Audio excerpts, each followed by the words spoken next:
Warm intro. Harold's mornings were always quiet, too quiet. The kettle whistled softly and he poured 2 cups of coffee out of habit. 1 cup sat untouched across from him, steam curling into the empty air. He would look at that chair and remember the sound of his wife's laugh, how it used to fill the kitchen. Now the only sound was the tick of the wall clock and the hum of the refrigerator.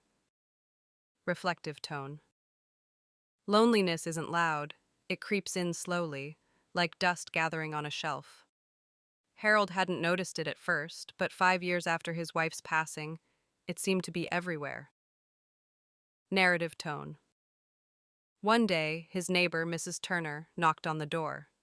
She brought cookies and a bit of advice. "Harold, you should try that new senior social site I told you about. You need company. It's not good to be alone so much." Harold smiled politely. After she left, he sat down at the computer and stared at the blank sign-up page. It felt strange, like he was stepping into a new world. But that night, he created a profile.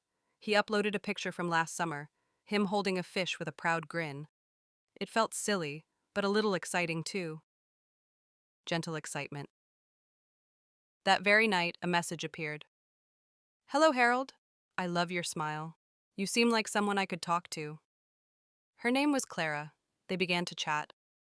At first it was small talk, favorite foods, old movies, stories about childhood. Soon Harold was checking the site every morning, eager for her messages. For the first time in years, he felt alive again. He even caught himself laughing aloud at her jokes. Tone shifts slightly. Then, after a month of chatting, Clara wrote, "Harold, I feel like I can trust you. My mother is sick and I can't afford her medicine. Would you help me?" Harold's heart tightened. He didn't know her well, but she felt like a friend. He wired $200 the next morning. Clara sent heart emojis, thanking him over and over. Harold felt like he had done a good deed, but a week later she wrote again, this time asking for money for a plane ticket to come see him. Harold hesitated, standing at the bank with the transfer form in his hand. Something inside him whispered that something wasn't right. Quiet, tense tone. That night, Harold lay awake, staring at the ceiling. Memories of his wife's advice came back. Be careful who you trust, Harold. Not everyone is who they say they are. The next morning, Harold called a private investigator. His voice shook as he explained everything. The chats, the requests, the money. The investigator listened patiently. "You did the right thing calling me," he said. "Let me look into this. Give me a few days." Suspense builds. 3 days later, the phone rang. Harold held his breath as the investigator spoke. "Mr. Green, Clara isn't who she says she is. We traced her messages. They come from a group overseas running scams. They've tricked dozens of people. Some lost their savings." Harold's heart sank. He sat down hard on the couch, phone still in his hand. Everything, the jokes, the late-night talks, was a lie. There was no Clara, just strangers using sweet words to steal his trust and his money. Determined tone. That evening, Harold opened the chat one last time. Clara's message blinked on the screen. "Did you send the money?" Harold's fingers hovered over the keys. Then he typed, "I know who you are. I hired an investigator. I won't send another penny. And I've reported this account." For a moment there was silence. Then the typing indicator disappeared. The profile was deleted an hour later. Harold stared at the empty screen for a long time. He didn't cry, but he felt something heavy inside him break. Gentle resolution. The next morning, Harold stepped outside and sat on his porch. For the first time in months, he waved to Mrs. Turner.